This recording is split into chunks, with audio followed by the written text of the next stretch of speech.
కూడా తలలు వంచండి, ప్రార్థన చేసుకుందాం. పరలోకమందున్న మమ్మల్ని కన్న తండ్రి, దయగలిగిన మా దేవ, కృపగలిగిన మా తండ్రి, పరిశుద్ధుడా, మహోన్నతుడా, మీ ఘనమైన నామునకు, శ్రేష్టమైన నామునకు ప్రభు అయిన యేసుక్రీస్తు వారి పేరిట స్తుతులు స్తోత్రాలు చెల్లిస్తున్నాం. ఆయన తండ్రి, గతించిన కాలమంతా మమ్మల్ని మా కుటుంబాలను కాచి కాపాడి ఆరోగ్యాన్ని, ఆయుష్ను ప్రసాదించి సజీవులుగా ఉంచి మీ సన్నిధికి చేర్చి మిమ్మల్ని ఆత్మతోనూ సత్యముతోనూ ఆరాధించుకుని ఆత్మలను రక్షించే శక్తి కలిగిన వాక్యాన్ని వినే గొప్ప భాగ్యాన్ని మాకు ప్రసాదించారు నాయన. అందును బట్టి క్రీస్తు వారి పేరిట స్తుతులు స్తోత్రాలు చెల్లిస్తున్నాం.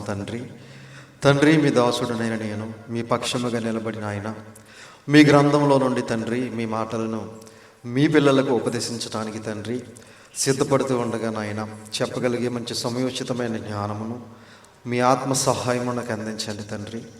వినుచున్న మీ పిల్లలకు అర్థం చేసుకునే మనసును, గ్రహించే హృదయము దయచేయండి నాయన. మీ మాటలు తండ్రి కేవలం విని విడిచిపెట్టేసే వారంగా ఉండకుండా విన్న మాటలను తండ్రి గ్రహించుకుని, గమనించుకుని మా హృదయంలో భద్రపరుచుకుని తండ్రి ఆ మాటలకు లోబడిన ఆయన, ఆ మాటల ప్రకారంగా బ్రతుకుతూ మీరిచ్చే నిత్యరాజ్యానికి మేమందరము చేరుకోవటానికి సహాయం చేయమని, సమస్త మహిమ, ఘనత, ప్రభావాలు మీరే పొందుకోమని, వెత్తబడుచున్న వాక్యాన్ని దృష్టిలో చెత్తుకుని పోకుండా మా అందరి హృదయాలలో 30ంతలుగా, 60ంతలుగా, 100ంతలుగా ఫలించడానికి సహాయం చేయమని మీ ప్రియకుమారుడును మా ప్రియరక్షకుడైన యేసుక్రీస్తు వారి పేరిట చిన్న ప్రార్థన అడిగి వేడుకొనుచున్నాము తండ్రి, ఆమేన్. కూడి వచ్చినటువంటి సహోదరి సహోదరులందరికీ కూడా మన ప్రభువును రక్షకుడైన యేసుక్రీస్తు వారి పేరిట హృదయపూర్వకమైన వందనములు తెలియజేస్తున్నాను. అందరూ బాగున్నారు కదండి? క్షేమంగా ఉన్నారండి? సంతోషం. ఈరోజు ఒక మంచి పాఠాన్ని మనం నేర్చుకుందాం. ఈరోజు మనం నేర్చుకోబోయే పాఠం పేరు ఆరాధనలో వాయిద్యములు వాయించవచ్చా. ఆరాధనలో వాయిద్యములు వాయించవచ్చా అనే పాఠాన్ని ఈరోజు మనం నేర్చుకుందాం పిల్లలు. ప్రపంచవ్యాప్తంగా క్రైస్తవులు అనబడుతున్న వారు ప్రతి ఆదివారము సమాజముగా కూడుకుంటూ, సంఘముగా కూడుకుంటూ వారి సంఘాలలో దేవుణ్ణి స్తుతించటానికి, దేవుణ్ణి మహిమపరచటానికి, దేవుణ్ణి ఘనపరచటానికి మనుషుల చేతులతో చేసినటువంటి వాయిద్యాలు అనేవి వాయించటం మనందరికీ తెలుసు. సంఘాలలో కానివ్వండి, సభలలో కానివ్వండి, చాలా చోట్ల ఈ వాయిద్యాలు అనేవి ఎక్కువగా మనకి కనబడుతూ ఉంటాయి. వాయిద్యాలు లేకపోతే చాలామంది పాటలు పాడటానికి కూడా ఇష్టపడరు, తెలుసండి. వాయిద్యాలు ఉంటేనే పాటలు పాడతారు చాలామంది. ఎందుకంటే వాయిద్యాలు వారికి అలవాటైపోయాయి. ఆ వాయిద్యాలు లేకపోతే ఉజ్జీవం అనేది ఉండదు వారికి. వాయిద్యాలు ఉంటేనే ఒక రకంగా ఉజ్జీవం అనేది ఉంటుంది. వాయిద్యాలు లేకపోతే నిర్జీవంగా ఉంటుంది. ఏమంతేనా? వాయిద్యాలంటే ఉల్లాసంగా, ఉజ్జీవంగా ఊగిపోతూ ఉంటారు కొంతమంది. వాయిద్యాలు లేకపోతే ఏదో పోగొట్టుకున్నట్టుగా, ఏమీ లేనట్టుగా, ఏదో చల్లారిపోయినట్టుగా మనకి అనిపిస్తూ ఉంటుంది. ప్రియమైన దేవుని పిల్లలరా, అసలు ఈ వాయిద్యాలు అనేవి ప్రారంభంలో ఈ భూమి మీద మొట్టమొదటిగా ఎవరు తయారు చేశారు, ఎవరు ఉపయోగించారు అనేది ఒకసారి మనం బైబిల్ గ్రంథంలోకి వెళ్ళి చూడగలిగితే ఆదికాండం 4వ అధ్యాయం. దయచేసి మీ చేతిలో ఉన్నటువంటి పరిశుద్ధ గ్రంథమును అందరూ తెరిచి చూడాలని ప్రేమపూర్వకంగా తెలియజేస్తున్నాను. ఆదికాండము 4వ అధ్యాయము 21, 22 వచనాలు జాగ్రత్తగా చూడండి పిల్లలు. బైబిల్ లేని వాళ్ళు, చదువు రాని వాళ్ళు జాగ్రత్తగా విని గ్రహించాలని ప్రేమతో మనం చేస్తున్నాను. అతని సహోదరుని పేరు యోబాలు. ఇతడు సితారను, సానికను వాడుక చేయి వారందరికీ మూల పురుషుడు. చాలండి, తీసారమ్మా, అందరూ జాగ్రత్తగా చూడాలి.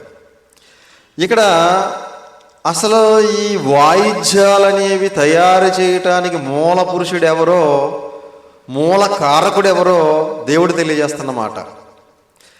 మరలా చూడండి, పైనుంచి చూడండి కొంచెం. లెమెకు 2 స్త్రీలను పెండ్లి చేసుకునేను, వారిలో ఒక దాని పేరు ఆదా, రెండవ దాని పేరు సెల్లా. ఆదా యోబాలును కనెను, అతడు పశువులు గలవాడై గుడారములలో నివసించి వారికి మూలపురుషుడు. అతని సహోదరుని పేరు యోబాలు. అతని సహోదరుని పేరు యోబాలు. ఇతడు సితారాను సానికను. సితారా అంటే మనకు తెలుసు కదా, సితారా అంటే ఏంటి? గిటారి, అంతేనా? సితారా, సితారను సానికను అన్న కాడ 2 అంకెస్ పుట్టినోట్లు ఏమి ఇచ్చాడు చూడండి. పిల్లన గ్రోవిని. ఏమండి? సితారాను పిల్లన గ్రోవిని వాడుకు చేయవారందరికీ మూల పురుషుడు అని చెప్పి దేవుడు తెలియజేస్తున్నాడు.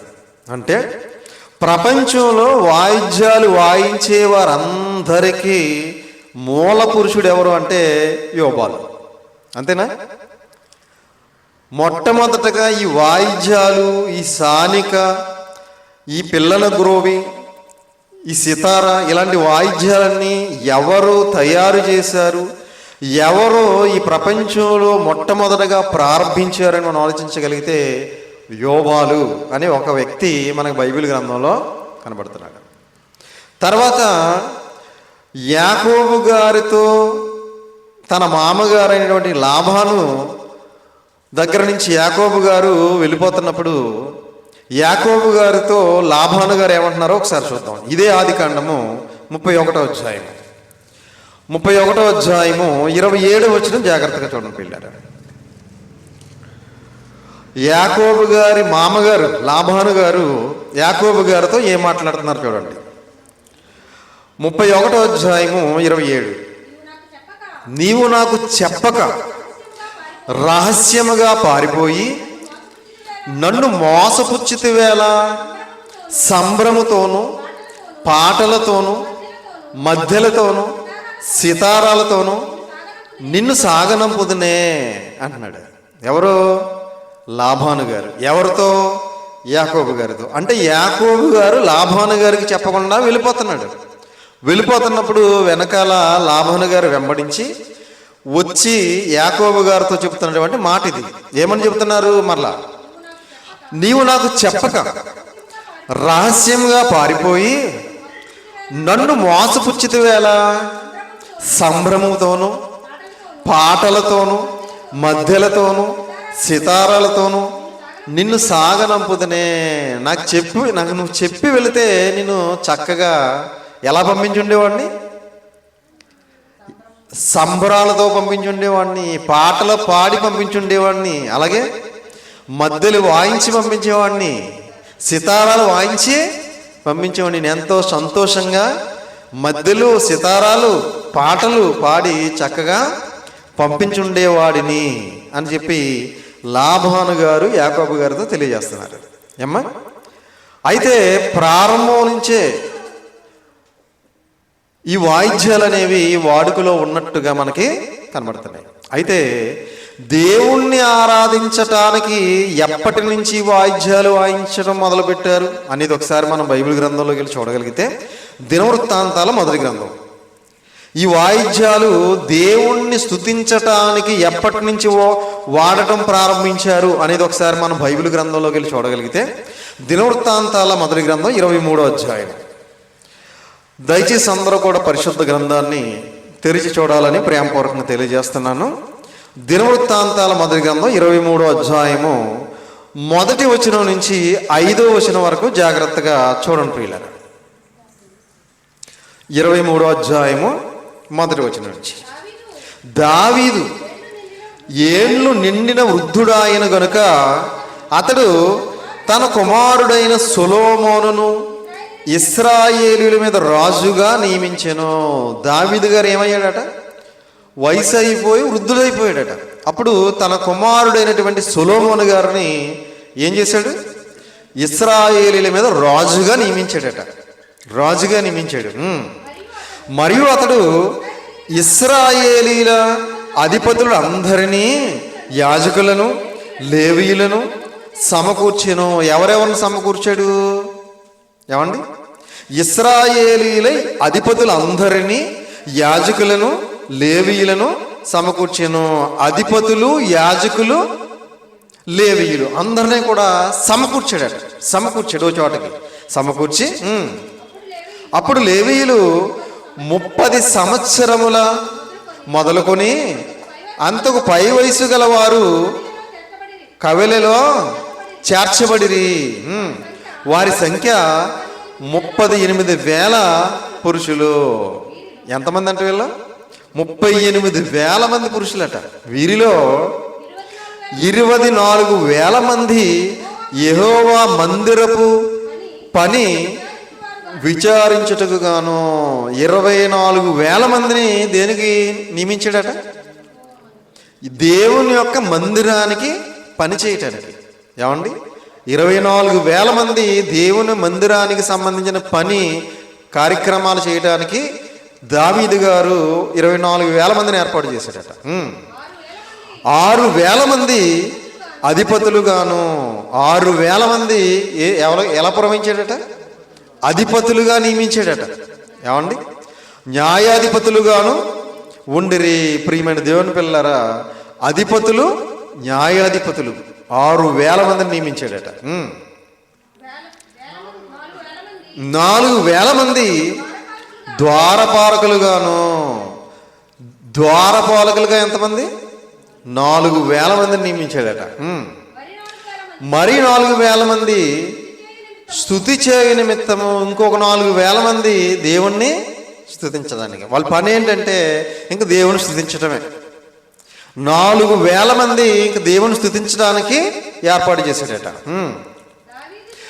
దావీదు చేయించిన వాద్య విశేషములతో యెహోవాను స్తుతించువారుగా నియమింపబడిరి. ఆ మాట చాలా జాగ్రత్తగా చూడాలి. ఇప్పుడు మనం చదువుకున్న మాట. దావీదు చేయించిన వాద్య విశేషములతో యెహోవాను స్తుతించువారుగా నియమింపబడిరి. దావీదు చేయించిన అంటే దేవుణ్ణి స్తుతించడానికి వాయిద్యాలు ఎవరు చేయించారు అంటే ఎవరు చేయించారు? దావీదు గారు చేయించారు. ఏమండి? దావీదు గారు రకరకాల వాయిద్యాలను తయారు చేయించి ఒక 4,000 మందిని దేవుణ్ణి స్తుతించేవారుగా ఏర్పాటు చేసి వారందరినీ కూడా దేవుని మందిరంలో నియమించాడు. ప్రియమైన దేవుని పిల్లరా, అంటే క్రీస్తుకు పూర్వం కొన్ని వేల సంవత్సరాల క్రితం నుంచే దేవుణ్ణి ఎలా ఆరాధించేవారు, ఎలా స్తుతించేవారు, ఎలా మహింపరిచేవారు అంటే వాయిద్యాలతో దేవునికి పాటలు పాడుతూ దేవుణ్ణి ఆరాధించేవారు, స్తుతించేవారు అన్నట్టుగా మనకు కనబడుతుంది. ఎలా దేవుణ్ణి ఆరాధించటానికి దావీదు గారు నియమించారు అని మనం ఆలోచించగలిగితే అనేక మంది వ్యక్తులను నియమించి దేవుణ్ణి ఆరాధించే వారిగా ఏర్పాటు చేశారు. ఇది దేవునికి అంగీకారమేనా అంటే దేవునికి అంగీకారమే ఇది. ఏమండి? దేవుడు దీనిని అంగీకరించాడా? దావీదు గారు ఏర్పాటు చేసినటువంటి ఈ కార్యక్రమాన్ని దేవుడు అంగీకరించాడంటే అంగీకరించాడో లేదో చూద్దాం ఒకసారి. దినవృత్తాంతాల 2వ గ్రంథం, దినవృత్తాంతాల 2వ గ్రంథము 29వ అధ్యాయం. దినవృత్తాంతాల 2వ గ్రంథము 29వ అధ్యాయం. 29వ అధ్యాయం 25వ వచనం నుంచి 28వ వచనం వరకు జాగ్రత్తగా చూడండి ప్రియులారా. 29వ అధ్యాయము 25వ వచనం నుంచి 28. మరియు దావీదు రాజుకు దీర్ఘదశ అయిన గాదును ప్రవక్త అయిన నాతానును చేసిన నిర్ణయము చొప్పున యెహోవా మందిరములో తాళములను, స్వరమండలములను, సితారాలను వాయించుటకై అతడు లేవీయులను ఏర్పాటు చేసెను. అమ్మ తీశారు అందరూ? చాలా జాగ్రత్తగా వినాలి. ఏమండి? 25వ వచనం అందరూ చూడాలి. 29, 25. మరియు దావీదు రాజుకు దీర్ఘదర్శి అయిన గాదును. దీర్ఘదర్శి అంటే ప్రవక్త, తెలుసు కదా మీ అందరికీ. దావీదు గారి దగ్గర ఉన్నటువంటి దీర్ఘదర్శిగా ఉన్నటువంటి గాదును ప్రవక్త అయిన నాతానును చేసిన నిర్ణయము చొప్పున యెహోవా మందిరములో తాళములను, స్వరమండలములను, సితారాలను వాయించుటకై అతడు లేవీయులను ఏర్పాటు చేసెను. ఎవరు వాయించేవారు ఇవన్నీ కూడా? ఎవరు పడితే వాళ్ళు వాయించడానికి అవకాశం లేదు. ఇశ్రాయేలీలు 12 గోత్రాల్లో లేవీ గోత్రానికి చెందిన వారు మాత్రమే పాత నిబంధనలో ఈ వాయిద్యాలు అనేవి వాయించే విధంగా దావీదు గారు, అలాగే దీర్ఘదర్శి అయిన గాదు, ప్రవక్త అయిన నాతాను ఏం చేశారు? నిర్ణయించారట. మరి దేవుడు దీన్ని అంగీకరించాడా అంటే కింద చెప్తున్నాడు చూడండి. అలాగు జరగవలెనని యెహోవా తన ప్రవక్తల ద్వారా ఆజ్ఞాపించి ఉండెను. ఎలా జరగాలని? ఈ లేవీయులందరూ కూడా ఈ వాయిద్యాలు వాయించాలని దేవుడు ఏం చేశాడట?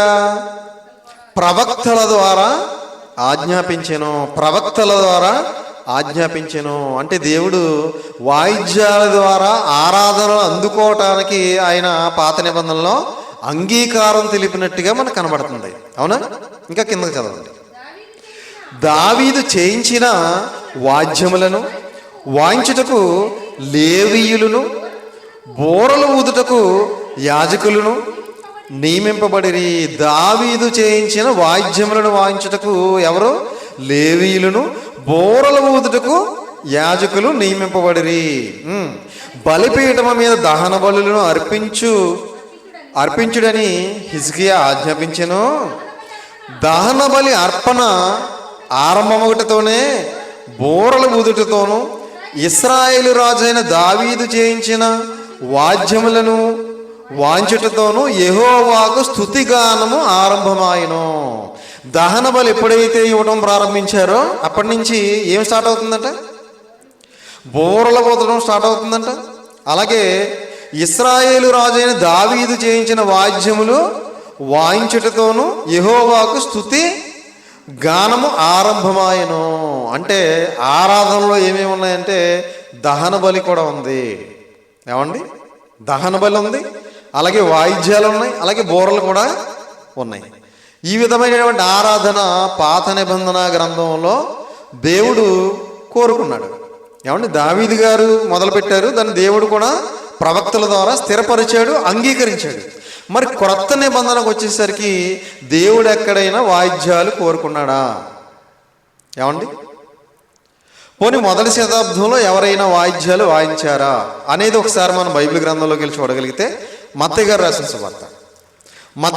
సువార్త 26వ అధ్యాయము 26వ వచనం నుంచి 30వ వచనం వరకు జాగ్రత్తగా చూడండి పిల్లరా. యేసుక్రీస్తు వారు సిలువ మరణానికి వెళ్లే ముందు శిష్యులతో చెబుతున్నటువంటి అద్భుతమైన మాట. మత్తయి గారు రాసిన సువార్త 26వ అధ్యాయము 26వ వచనం నుంచి 30వ వచనం వరకు. వారు భోజనము చేయుచుండగా యేసు ఒక రొట్టె పట్టుకొని దానిని ఆశీర్వదించి విరిచి తన శిష్యులకిచ్చి, మీరు తీసుకొని తినుడి, ఇది నా శరీరమని చెప్పెను. మరియు ఆయన గిన్నె పట్టుకొని కృతజ్ఞతాస్తుతులు చెల్లించి వారికిచ్చి, దీనిలోనిది మీరందరూ త్రాగుడి, ఇది నా రక్తము. శరీరానికి గుర్తుగా ఏమిచ్చాడు? రొట్టిచ్చాడు. ద్రాక్షరసమునకు గుర్తుగా ఏమిచ్చారు? రక్తానికి గుర్తుగా ఏమిచ్చారు?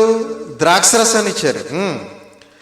అనగా పాప క్షమాపణ నిమిత్తము అనేకుల కొరకు చిందింపబడుచున్న నిబంధన రక్తము. దేనికోసం అట? పాప క్షమాపణ నిమిత్తము అనేకుల కొరకు చిందింపబడుచున్నటువంటి నిబంధన రక్తము. ఆ రక్తానికి గుర్తుగా మనం ఏం తీసుకుంటున్నాం? ఇప్పుడు ద్రాక్షరసాన్ని తీసుకుంటున్నాం. చాలామంది చాలా తేలిగ్గా తీసుకుంటారు దీన్ని. ఏమండి? రొట్టెను రొట్టెగా, ద్రాక్షరసాన్ని ద్రాక్షరసంగా తీసేసుకుంటూ ఉంటారు చాలామంది. అలా మనం ఇప్పుడు తీసుకోకూడదు. అది ఎంతో పవిత్రంగా భావించి తీసుకోవాలి. ఎందుకంటే యేసుక్రీస్తు వారు తన శరీరాన్ని పణంగా పెట్టాడు మన కోసం, తన రక్తాన్ని మన కోసం ధారపోసాడు ఆయన పాపక్షమాపణ కోసం. కాబట్టి దాన్ని మనం ఎంతో యోగ్యత కలిగి, పవిత్రత కలిగి మనం దాన్ని తీసుకోవాలి. చాలా తేలిగ్గా మనం ఎప్పుడు కూడా తీసుకోకూడదు. నా తండ్రి రాజ్యంలో మీతో కూడా నేను ఈ ద్రాక్షరసము కొత్తదిగా తాగు దినము వరకు ఇకను దానిని త్రాగనని మీతో చెప్పుచున్నాను నేను. అంతట వారు కీర్తన పాడి ఒలీవల కొండకు వెళ్ళిరి. అంతటా వారు ఏం చేశారట? ఓ కీర్తన పాడి ఒలీవల కొండకు వెళ్ళారట. ఇక్కడ కీర్తన పాడినప్పుడు ఏమైనా వాయిద్యాలు వాయించినట్టుగా వ్రాయబడిందా అంటే వాయిద్యాలు ఏమి వాయించినట్టుగా వ్రాయబడలేదు. కీర్తన అయితే పాడారు, కానీ వాయిద్యాలు ఉపయోగించినట్టుగా క్రొత్త నిబంధనలో మనకు కనబడట్లేదు.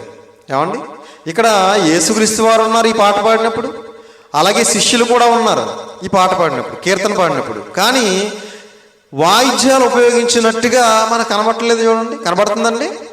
వాయిద్యాలు ఉపయోగించారా? వాయిద్యాలు ఉపయోగించలేదు. అలాగే అపోస్తులైన పౌలు గారిని శీల గారిని వాక్యం చెబుతున్నప్పుడు వారిని చెరసాలలో వేశారు కదా. చెరసాలలో వేసినప్పుడు కూడా వారు కూడా పాటలు పాడుతున్నారట. అది కూడా చూద్దాం ఒకసారి. 16వ అధ్యాయం అపోస్తుల కార్యములు. వారు కూడా వాయిద్యాలు ఏమైనా ఉపయోగించారేమో చూద్దాం. అపోస్తుల కార్యములు 16వ అధ్యాయం 25వ వచనం. అపోస్తుల కార్యములు 16వ అధ్యాయం 25వ వచనం. అయితే మధ్యరాత్రి వేళ పౌలును శీలయు దేవునికి ప్రార్థించుచు కీర్తనలు పాడుచుండిరి, ఖైదీలు వినుచుండిరి. చాలండి, 16:25 అందరూ చూడాలి. అయితే మధ్యరాత్రి వేళ పౌలును శీలయు దేవునికి ప్రార్థించుచు కీర్తనలు పాడుచుండిరి. దేవునికి ఏం చేస్తున్నారంట? వీళ్ళు ప్రార్థన చేస్తున్నారు, అలాగే కీర్తనలు కూడా పాడుతున్నారట. ఖైదీలు వింటున్నారట. ఏమండి, పాటలు పాడుతుంటే ప్రార్థన చేస్తుంటే ఖైదీలు వింటున్నారట. ఇక్కడ వీళ్ళు ఏమైనా వాయిద్యాలు ఏమైనా ఉపయోగించినట్టుగా వ్రాయబడిందా అంటే వాయిద్యాలు ఏమీ ఉపయోగించినట్టుగా మనకి కనబట్టలేదు. కనబడుతుందండి? కనబట్టలేదు. ఇక్కడ మీకు ఒక డౌట్ రావచ్చు, చెరసాల్లో ఉన్నారు కాబట్టి వాళ్ళ దగ్గర వాయిద్యాలు ఉండకపోవచ్చండి, అందుకే వాయిద్యాలు వాయించలేదేమో, ఒకవేళ వీళ్ళు బయట ఉంటే వాయించుండేవారేమో అని మనకు ఒక డౌట్ రావచ్చు. అంతేనా? చెరసాల్లో వాయిద్యాలు ఎలా వస్తాయా? చెరసాల్లో వాయిద్యాలు ఉండవు కదా. ఇక్కడ మీకు ఇంకో సందర్భం జ్ఞాపకం చేస్తాను. పెంతుకొస్తు పండగ దినాన్న అపోస్తులలో అగ్రగణ్యుడిగా ఉన్న పేతురు గారు పరిశుద్ధాత్మతో నిండుకునే వాడై ప్రపంచ దేశాల నుంచి యెరూషలేముకి పెంతుకొస్తు పండగకి వచ్చినటువంటి యూదులకు వాక్యం చెప్పినప్పుడు వాళ్ళందరూ కూడా వాక్యం విని వాళ్ళందరూ కూడా ఇంచుమించు ఆ రోజు 3,000 మంది బాప్తిసం తీసుకున్నారు.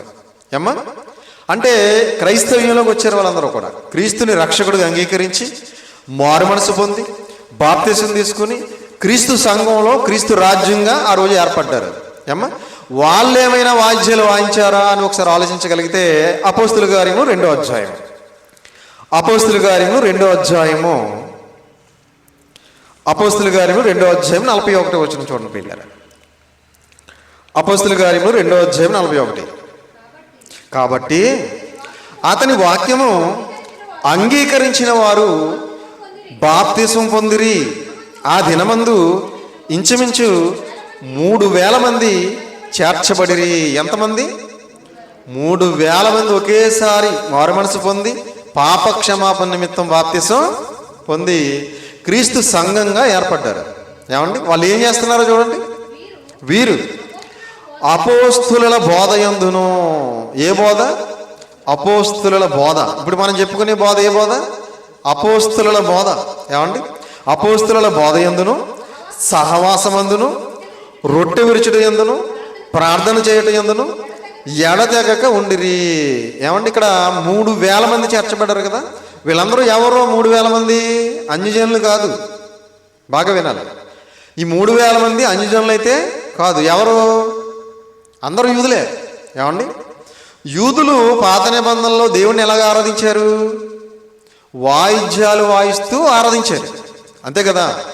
పాత నిబంధనలో ఉన్నటువంటి యూదులందరూ కూడా దేవుణ్ణి ఎలా స్తుతించారు, ఎలా ఆరాధించారు, ఎలా గానం చేశారు, ఎలా మహింపరిచారు అని ఆలోచించగలిగితే వాళ్ళందరూ కూడా వాయిద్యాలు వాడుతూ దేవుని స్తుతించారు. ఏమండి, ఇప్పుడు ఇక్కడ 3,000 మంది బాప్తిసం పొంది ఎక్కడికి వచ్చారు? క్రైస్తవ్యంలోకి వచ్చారు. బాగా వినాలి. ఎక్కడికి వచ్చారు? క్రైస్తవ్యంలోకి వచ్చారు. క్రైస్తవ్యంలోకి వచ్చిన తర్వాత ఈ 3,000 మంది ఎక్కడైనా వాయిద్యాలు వాయించినట్టుగా, వాయిద్యాలు ఉపయోగించినట్టుగా పరిశుద్ధ గ్రంథంలో వ్రాయబడిందా? అది నా ప్రశ్న. ఏమండి, క్రొత్త నిబంధనలో ఈ 3,000 మంది ఎక్కడైనా ఏ క్రీస్తు సంఘంలో అయినా వాయిద్యాలు ఉపయోగించినట్టుగా వ్రాయబడిందా? ఏమ్మా, వాయించారండి? ఎక్కడైనా ఉపయోగించారా? ఉపయోగించలేదు. అంటే క్రొత్త నిబంధనలో దేవుడు వాయిద్యాలు వాయిస్తూ నన్ను ఆరాధించాలనే ఆరాధనను కోరుకుంటున్నాడు అంటారా? ఎక్కడైనా దేవుడు వాయిద్యాలు వాయిస్తూ నన్ను ఆరాధించండి అని చెప్పాడా? చెప్పలేదు. అపోస్తులైన పౌలు గారు ఒక అద్భుతమైన మాట చెప్తున్నారు. ఆ మాట చూద్దాం. కొరింథీయులకు రాసినటువంటి మొదటి పత్రిక 14వ అధ్యాయం. కొరింథీయులకు రాసినటువంటి మొదటి పత్రిక 14వ అధ్యాయం. కొరింథీయులకు రాసినటువంటి మొదటి పత్రిక 14వ అధ్యాయము 15వ వచనం జాగ్రత్తగా చూడండి పిల్లలు. కాబట్టి ఆత్మతో ప్రార్థన చేతును, మనసుతోనూ ప్రార్థన చేతును, ఆత్మతో పాడుదును, మనసుతోనూ పాడుదును. చాలండి. కొరింథీయులకు రాసిన మొదటి పత్రిక 14వ అధ్యాయం 15వ వచనం అందరూ చూడాలి. కాబట్టి ఆత్మతో ప్రార్థన చేతును, మనసుతో ప్రార్థన చేతును, ఆత్మతో పాడుదును, మనసుతో పాడుదును, వాయిద్యాలతో పాడుదును, తంబురా, సితారా, ఏమండి ఇలాంటి వాయిద్యాలతో పాడుదును అంటలేదు ఆయన. ఆత్మతో పాడుదును, మనసుతో పాడుదును అంటున్నాడు. అంటే అపోస్తులైన పౌలు గారు కూడా ఎవరో? ఈయన కూడా ఇశ్రాయేలీయుడే. ఈయన కూడా ఇశ్రాయేలీల నుంచి వచ్చిన వాడే. ఇశ్రాయేల్ నుంచి వచ్చినటువంటి యూదులందరూ కూడా వాయిద్యాలు వాయించడంలో ప్రవీణులు. తెలుసా మీకు? మరి వాయించడం వచ్చినటువంటి యూదులే వాయించడం మానేశారండి కొత్త నిబంధనకు వచ్చేసరికి. మనం ఆలోచించాలి ఇక్కడ బాగా. పోనీ వీళ్ళు ఏమైనా వాయిద్యాలు వాయించడం రానోళ్ళ అంటే ప్రవీణులు వీళ్ళు. ఎందుకంటే వీళ్ళందరూ దేవుణ్ణి వాయిద్యాలు వాయిస్తూ దేవుణ్ణి స్తుతించిన వారు, మహింపరిచిన వారు. అవునా? మరి అప్పటి వరకు దేవుణ్ణి వాయిద్యాలతో స్తుతిస్తూ, గణపరుస్తూ, మహింపరుస్తూ ఉన్న వీళ్ళు క్రొత్త నిబంధనకు వచ్చేసరికి సడన్గా ఎందుకు వాయిద్యాలు ఉపయోగించడం మానేశారు? ఎక్కడా కూడా వాళ్ళు వాయిద్యాలు వాయిస్తూ దేవుణ్ణి స్తుతిస్తున్నట్టు కానీ, గణపరిచినట్టు కానీ, మహింపరిచినట్టు కానీ క్రొత్త నిబంధనలో ఎక్కడా కూడా మనకి వ్రాయబడలేదు. అంటే దేవుడు క్రొత్త నిబంధనలో వాయిద్యములు కోరుకోలేదు అని అర్థం మనకి. అంతే కదండి. దేవుడు ఒకవేళ వాయిద్యాలతో ఆయన గణపరచాలి అంటే గనక తప్పనిసరిగా ఆయన చెప్పి ఉండేవాడు. కానీ ఎక్కడా కూడా ఆయన చెప్పినట్టుగా కనబట్టలేదు. ఇక్కడ చాలామంది అపార్థం చేసుకున్నటువంటి ఒక వచనం ఉంది. అదేంటో మీకు తెలియజేస్తుంది. ఇప్పుడు ఎఫెసీయులకు రాసిన పత్రిక 5వ అధ్యాయం. ఇప్పుడు మనం వాక్యపఠనం చేసుకున్నాం కదా. ఎఫెసీయులకు రాసిన పత్రిక 5వ అధ్యాయము 19వ వచనం జాగ్రత్తగా చూడండి పిల్లరా. ఎఫెసీయులకు రాసిన పత్రిక 5వ అధ్యాయం 19వ వచనం.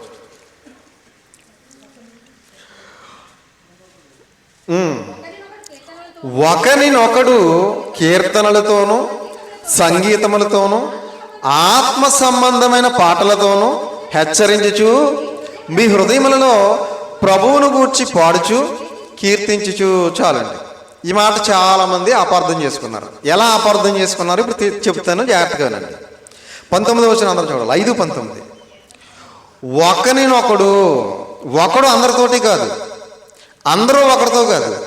ఏమండి? అందరూ దేవునితో కాదు. బాగా వినాలి. ఒకరితో ఒకడు. బాగా వినాలి. అందరూ కలిసి దేవునితో కాదు, అందరూ కలిసి ఒకడితో కాదు, ఒక్కడు అందరితో కాదు.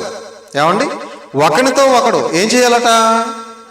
కీర్తనలతోనూ సంగీతములతోనూ ఆత్మ సంబంధమైన పాటలతోనూ హెచ్చరించు. ఒకరినొకడు హెచ్చరించుకోవాలట. ఎలాగా? ఏమండి? ఎలా హెచ్చరించుకోవాలి? 19వ వచనం జాగ్రత్తగా చూడండి. కీర్తనలతో హెచ్చరించుకోవాలి. ఏమండి?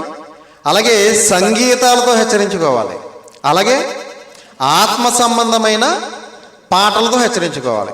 ఇప్పుడు కీర్తనలతో ఒకరినొకడు హెచ్చరించుకోగలం, ఆత్మ సంబంధమైన పాటలతో ఒకరినొకడు హెచ్చరించుకోగలం.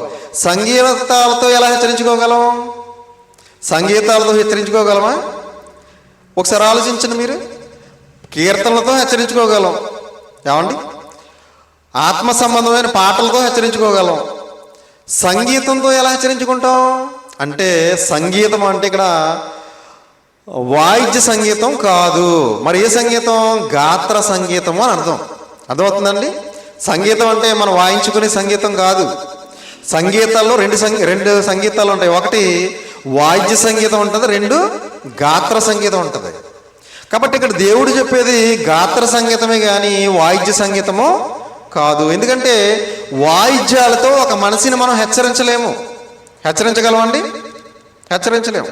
ఇక్కడ దేవుడు అంటున్నాడు, ఒకరినొకడు కీర్తనలతో హెచ్చరించుకోండి, సంగీతాలతో హెచ్చరించుకోండి, ఆత్మ సంబంధమైన పాటలతో హెచ్చరించుకోమంటున్నాడు. కాబట్టి కీర్తనలతో హెచ్చరించుకోగలం, ఆత్మ సంబంధమైన పాటలతో హెచ్చరించుకోగలం, కానీ సంగీతాలతో హెచ్చరించుకోలేము. అంటే లోక సంబంధమైన భూ సంబంధమైన సంగీతాలతో మనం ఒకరినొకడు హెచ్చరించుకోలేము. అంటే ఇక్కడ దేవుడు చెప్పే సంగీతం ఏంటి అంటే గాత్ర సంగీతమే తప్ప, గాత్ర సంగీతం అంటే మనం అది కూడా పాటే. ఏమండి? గాత్ర సంగీతం అంటే అది కూడా పాట ద్వారానే. కాబట్టి భౌతిక సంబంధమైన మనిషి చేతులతో చేసినటువంటి వాయిద్యాలతో మనిషిని మనం ఇప్పుడు కూడా హెచ్చరించలేము. కాబట్టి ఇక్కడ దేవుడు చెప్పేది గాత్ర సంగీతం అని మనం అర్థం చేసుకోవాలి. ఏమండి? ఇదే మాట మరలా కొలస్సీ పత్రిక 3వ అధ్యాయంలో దేవుడు తెలియజేస్తున్నాడు. చూడండి, కొలస్సీ పత్రిక 3వ అధ్యాయం 16వ వచనం. అపోస్తలుడైన పౌలు గారు వ్రాస్తూ ఇదే మాటను మరలా తెలియజేస్తున్నారు. చూడండి, 3వ అధ్యాయము 16వ వచనం.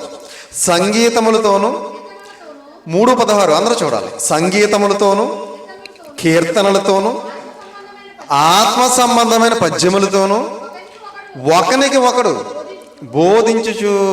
బాగా వినాలి అందరూ కూడా. ఇక్కడ ఏమ్మా 3:16 కొలస్సీ పత్రిక అందరూ చూడాలి. సంగీతములతోనూ కీర్తనలతోనూ ఆత్మ సంబంధమైన పద్యములతోనూ ఒకనికి ఒకడు బోధించుచు. ఏమండి? సంగీతంతో మనం ఒకడికొకడు బోధించగలమా? ఏమండి? కీర్తనలతో బోధించగలుగుతాం. కీర్తనలో మంచి మంచి అర్థాలు ఉంటాయి కాబట్టి ఏమండి కీర్తనలతో ఒకడితో ఒకడు బోధించగలం. అలాగే ఆత్మ సంబంధమైన పద్యాలతో కూడా మనం ఒకడికొకడు బోధించగలం. సంగీతంతో ఎలా బోధించగలం? అర్థమవుతుందన్న పాయింట్? అర్థమవుతుందా? సంగీతంతో ఒకరికొకడు బోధించగలమా? బోధించలేము. అమ్మ అర్థమవుతుందా? కాబట్టి సంగీతములతో అంటే గాత్ర సంగీతమే తప్ప భౌతిక సంబంధమైన సంగీతం కాదు. ఒకవేళ భౌతిక సంబంధమైన సంగీతమే అయ్యుంటే మొదటి శతాబ్దంలో క్రైస్తవులందరూ కూడా సంగీతాన్ని ఉపయోగించుండేవారు, వాయిద్యాలు వాడుండేవారు. కానీ క్రొత్త నిబంధనలో ఎక్కడా కూడా మనకి సంగీతాలు ఉపయోగించినట్టుగా మనకి కనిపించట్లేదంటే దేవుడు క్రొత్త నిబంధనలో భౌతిక సంబంధమైనటువంటి వాయిద్యములను కోరుకోలేదు అని మనం అర్థం చేసుకోవాలి. అమ్మ అర్థమవుతుందా? అర్థమవుతుందండి? సంగీతములతోనూ కీర్తనలతోనూ ఆత్మ సంబంధమైన పద్యములతోనూ ఒకరికొకడు బోధించుచు బుద్ధి చెప్పుచు. బోధించుకోవాలి, బుద్ధి చెప్పుకోవాలి. దేంతోటి? కీర్తనలతో బుద్ధి చెప్పుకోవచ్చు, బోధించుకోవచ్చు. ఆత్మ సంబంధమైన పద్యాలతో బోధించుకోవచ్చు, బుద్ధి చెప్పుకోవచ్చు. సంగీతంతో ఎలా బోధిస్తాం? సంగీతంతో ఎలా బుద్ధి చెప్తాం? అర్థమవుతుందండి? కాబట్టి చాలామంది ఈ పదాన్ని అపార్థం చేసుకుని సంగీతములతో అన్నాడు కాబట్టి మనం సంగీతం వాడొచ్చు అని చెప్పి ఈరోజు ప్రతి సంఘంలోనూ కూడా ఆదివారం కానివ్వండి లేకపోతే మిగిలిన వారాల్లో కానివ్వండి సంగీతాన్ని ఉపయోగిస్తున్నారు, వాయిద్యాలు ఉపయోగిస్తున్నారు. కాబట్టి దేవుడు ఇప్పుడు కూడా క్రొత్త నిబంధనలో సంగీతాలు కోరుకున్నట్టుగా మనకి కనిపించట్లేదు. ప్రియమైన దేవుని పిల్లలారా, ఆదిమ క్రైస్తవ సంఘాల్లో కానివ్వండి ఏమండి తర్వాత అపోస్తులు కానివ్వండి ఎక్కడా కూడా ఎప్పుడూ కూడా వాయిద్య సంగీతాలు ఉపయోగించినట్టుగా మనకి బైబిల్ గ్రంథంలో కనబట్టలేదు. కాబట్టి మనం ఉపయోగించవచ్చా అంటే వాళ్ళు ఎక్కడా కూడా ఉపయోగించలేదు. కాబట్టి మనం కూడా ఏం చేయకూడదు? ఉపయోగించకూడదు. ఎందుకంటే దేవుడు దాన్ని ఎక్కడా కూడా ఉపయోగించమని చెప్పలేదు క్రొత్త నిబంధనలో. పాత నిబంధనలో చెప్పాడా? మరి పాత నిబంధనలో చెప్పాడు, కానీ క్రొత్త నిబంధనలో ఎక్కడ కూడా చెప్పలేదు. అందుకే ఫిలిప్పీయులకు రాసిన పత్రిక 3వ అధ్యాయం 16వ వచనంలో దేవుడు ఒక అద్భుతమైన మాట రాయించాడు పౌలు గారి ద్వారా. ఫిలిప్పీయులకు రాసిన పత్రిక 3వ అధ్యాయం 16వ వచనం. అయినను ఎప్పటి వరకు మనకు లభించిన దానిని బట్టి క్రమముగా నడుచుకుందుము. ఎప్పటి వరకు మనకు లభించిన దానిని బట్టి క్రమముగా నడుచుకుందము. ఫిలిప్పీ పత్రిక 3:16. ఇప్పటి వరకు మనకు లభించిన వాక్యాన్ని బట్టి మనం ఏం చేయాలి? క్రమంగా నడుచుకోవాలి. మనకు నచ్చినట్టుగా మనం నడుచుకోకూడదు. వాయిద్యం మనకు నచ్చుతుంది, కానీ దేవుడికి నచ్చుతుందా లేదా, దేవుడు కోరుకుంటున్నాడా లేదా అనేది మనం ఏం చేయాలి? ఆలోచించాలా వద్దా? నీకు నచ్చింది అది దేవుడికి నచ్చిందా లేదా అనేది ఆలోచించాలా వద్దా? ఏమో ఆలోచించాలి. నువ్వు కోరుకుంటున్న వాయిద్యాన్ని దేవుడు కోరుకుంటున్నాడా లేదా అనేది ఆలోచించాలా వద్దా? ఆలోచించాలి. కాబట్టి మనకు నచ్చింది కదా అని మనం ఉపయోగించకూడదు. అది దేవునికి నచ్చుతుందా లేదా అని ఆలోచించాలి. ఏమండి, నీకు ఇష్టమైంది కాబట్టి నువ్వు వాడుతున్నావు, మరి దేవునికి ఇష్టమైందా లేదా, ఆయన వాడమన్నాడా లేదా అనేది కూడా ఆలోచించాలి. అందుకే ఇప్పటి వరకు మనకు లభించిన దానిని బట్టి క్రమముగా నడుచుకుందాము. మనకి లభించినటువంటి వాక్యాన్ని బట్టి మనం ఏం చేయాలట? మనకు నచ్చినట్టుగా మనం నడుచుకోకూడదు, క్రమముగా నడుచుకోవాలని చెబుతున్నాడు. ఇప్పటి వరకు మనకు లభించిన దానిని బట్టి క్రమముగా నడుచుకుందాము అన్నాడు. కాబట్టి క్రమం అనేది ఉండాలి. దేవుడు చెప్పిన క్రమం అనేది ఒకటి ఉంటుంది బైబిల్ గ్రంథంలో. ఆ క్రమాన్ని ఫాలో అయితేనే మన ఆరాధన ఆయన దగ్గరికి వెళ్తుంది. లేకపోతే మన ఆరాధన ఆయన సన్నిధికి వెళ్ళదు, మన ఆరాధన ఆయన అంగీకరించడు. అర్థమవుతుందా? నీకు నచ్చినట్టుగా నువ్వు ఆరాధన చేస్తే దేవుడు అంగీకరించడు. ఆయన కోరుకున్నట్టుగా మనం ఆరాధించాలి, అప్పుడు ఆ ఆరాధన దేవుడు అంగీకరిస్తాడు. అందుకే అపోస్తుల కార్యాలు 17:25 చూడండి ఒకసారి. అపోస్తుల కార్యములు 17:25. అపోస్తుల కార్యములు 17:25. ఆయన అందరికీ జీవమును ఊపిరిని సమస్తమును దయచేవాడు గనుక తనకు ఏదైనాను కొదువై ఉన్నట్టు మనుషుల చేతులతో సేవింపబడువాడు కాడు. ఏమండి? అపోస్తుల కార్యములు 17:25 అందరూ చూడాలి. ఆయన అందరికీ జీవమును ఊపిరిని సమస్తమును దయచేవాడు. అందరికీ ఏం దయచేస్తున్నాడంటే ఆయన జీవాన్ని దయచేస్తున్నాడు, ఊపిరి దయచేస్తున్నాడు, అలాగే సమస్తాన్ని దయచేస్తున్నాడు. గనుక ఆయనకి ఏదైనా కొదువై ఉన్నట్లు మనుష్యుల చేతులతో సేవింపబడువాడు కాదు. అంటే నువ్వు చేతులతో ఏదో చప్పలు కొట్టేసినంత మాత్రాన, నువ్వు చేతులతో ఏదో వాయిద్యాలు వాయించేసినంత మాత్రాన ఆయన సేవింపబడువాడు కాడు. నువ్వు చేతులతో ఏదో చేసేసి ఆయన్ని గణపరుద్దాం, మహింపరుద్దాం, స్తుతిద్దాం అనుకుంటే నీ చేతులతో కొట్టే చప్పట్ల ద్వారా, నీ చేతులతో వాయించే వాయిద్యాల ద్వారా ఆయన గణపరచబడేవాడు కాదు, సేవింపబడేవాడు కాడు అని చెప్పి దేవుని వాక్యం సెలవిస్తుంది. కాబట్టి ప్రియమైన దేవుని పిల్లరా, వాయిద్యాలు అనేవి క్రొత్త నిబంధనలో దేవుడు ఎక్కడా కూడా కోరుకున్నట్టుగా మనకు కనబట్టలేదు. అలాగే మొదటి శతాబ్దపు క్రైస్తవులు కూడా వాయించినట్టుగా మనకి కనబట్టలేదు. అపోస్తులు కూడా వాయించినట్టుగా మనకు కనబట్టలేదు. పోనీ వాయించమని చెప్పినట్టుగా కూడా మనకి ఎక్కడ కనిపించట్లేదు. కాబట్టి మనం క్రొత్త నిబంధన ప్రకారంగా ఆరాధనలో వాయిద్యాలు వాయించవచ్చా అండి? వాయించకూడదు. అందుకే ప్రకటన గ్రంథంలో ముగిస్తూ 22:18 మనం ఎన్నోసార్లు చదువుకున్నాం. ప్రకటన గ్రంథం 22:18 22:18 ఈ గ్రంథమందున్న ప్రవచన వాక్యములను విను ప్రతి వానికి నేను సాక్ష్యం ఇచ్చినది ఏమనగా, ఎవడైనను వీటితో మరి ఏదైనాను కలిపిన ఎడల ఈ గ్రంథములో వ్రాయబడిన తెగుళ్ళు దేవుడు వానికి కలుగజేయును. అంటే ఈ గ్రంథంలో మనం ఏది కూడా కలపకూడదు అని చెప్పి దేవుడు తెలియజేస్తున్నాడు. ఏమండి? దేవుడు కోరుకోనది ఏది కూడా మనం ఏం చేయకూడదు, కలపకూడదు. కలిపితే ఈ గ్రంథంలో తెగుళ్ళన్నీ ఏమవుతాయి, మనకు వస్తాయి అంటుంది. మన మీదకి వస్తాయి, మన కుటుంబం మీదకి వస్తాయి అన్నాడు. ఇంకా కిందకి చదవండి.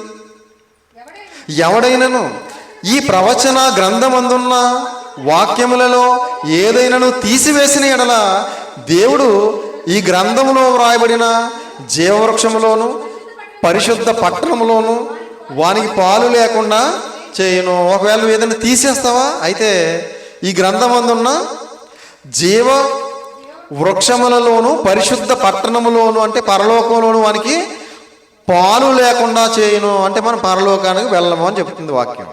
అంటే ఒకటి కలపకూడదు, ఒకటి తీసేయకూడదు. నీకు నచ్చింది కదా నువ్వు కలిపినా, నీకు నచ్చలేదని తీసేసినా నువ్వేమైపోతావు, దేవుని దగ్గర నుంచి వచ్చే తెగుళ్ళకు పాత్రుడు అవుతావు. అలాగే జీవవృక్ష ఫలంలో నీకు పాలు పంపులు ఉండవు. పరలోకానికి వెళ్ళే ఆ ప్రయాణంలో కూడా నీకు ఏముండదంటే పాలు పంపులు ఉండవు అన్నాడు. కాబట్టి ప్రియమైన దేవుని పిల్లలారా, కొత్త నిబంధనలో ఎక్కడా కూడా ఎవ్వరూ కూడా వాయిద్యాలు అనేవి వాయిస్తూ దేవుణ్ణి గణపరచలేదు. ఏమండి? దేవుణ్ణి మహింపరచలేదు, దేవుణ్ణి ఆరాధించలేదు. కాబట్టి క్రొత్త నిబంధన ప్రకారంగా మన వాయిద్యాలు అనేవి వాయించకూడదు. ఎందుకంటే వాటిని దేవుడు ఒకవేళ కోరుకుని ఉంటే ఎక్కడో ఒక చోట తప్పనిసరిగా తెలియజేసి ఉండేవాడు. ఆయన కోరుకోవట్లేదు కాబట్టి ఎక్కడా కూడా ఆయన తెలియచేయలేదు. పాత నిబంధనలో కోరుకున్నాడు కాబట్టి తెలియజేశాడు. అక్కడ తెలియజేశాడు లేదా? దినవృత్తాంతాలు 2వ గ్రంథం 25వ అధ్యాయం మనం చదువుకున్నాం కదా, 29, 25లో చదువుకున్నాం కదా. పాత నిబంధనలో ఆయన కోరుకున్నాడు కాబట్టి అక్కడ వ్రాయించాడు. కొత్త నిబంధనలో ఆయన కోరుకోలేదు కాబట్టి క్రొత్త నిబంధనలో ఎక్కడ వ్రాయించలేదు. కాబట్టి క్రొత్త నిబంధన ప్రకారంగా మనం అందరం కూడా వాయిద్యాలు అనేవి వాయించకూడదని ప్రేమపూర్వకంగా తెలియజేస్తూ ఈ మాటలు ముగిస్తున్నాను. చిన్న ప్రార్థన చేసుకుందాం. పరలోకమందున్న మమ్మల్ని కన్న తండ్రి, దయగలిగిన మా దేవ, కృప కలిగిన మా తండ్రి, మీ ఘనమైన నామమునకు, శ్రేష్టమైన నామమునకు ప్రభు అయిన యేసుక్రీస్తు వారి పేరిట స్తుతులు స్తోత్రాలు చెల్లిస్తున్నాం నాయన. తండ్రి, ఇప్పటి వరకు మీ పరిశుద్ధ గ్రంథంలో నుండి కొన్ని మాటలు మీ పిల్లలకు వివరించాను తండ్రి. మీ పిల్లలందరూ విన్నారు, అర్థం చేసుకుని గ్రహించి ఆ మాటల ప్రకారంగా నడుచుకోవడానికి సహాయం చేయండి. మాకు నచ్చింది మేము చేయకూడదని, మీరు కోరుకున్నది మాత్రమే చేయాలని, పాత నిబంధనలో వాయిద్యాలనేవి మీరు కోరుకున్నారని, క్రొత్త నిబంధనలో వాయిద్యాలనేవి మీరు ఎక్కడ కూడా కోరుకోలేదని పరిశుద్ధ గ్రంథం ద్వారా మేము కొన్ని మాటలు నేర్చుకున్నాం తండ్రి. ఆ నేర్చుకున్న మాటల ప్రకారంగా మేమందరం కొనసాగటానికి సహాయం చేయండి. ఇప్పటి వరకు మాకు లభించిన దానిని బట్టి మేము క్రమముగా నడుచుకోవాలని కూడా మాకు తెలియజేశారు తండ్రి. మేము క్రమంగా నడుచుకుంటూ మీరు ఇచ్చే నిత్యరాజ్యానికి మీ మాటల ద్వారా బాటలు వేసుకోవడానికి సహాయం చేయమని, కృప చూపించమని, దయ చూపించమని మీ ప్రియకుమారుడును మా ప్రియ రక్షకుడైన యేసుక్రీస్తు వారి పేరిట చిన్న ప్రార్థన అడిగి పెట్టుకుంటున్నాము తండ్రి. ఆమేన్. అందరికీ వందనాలు.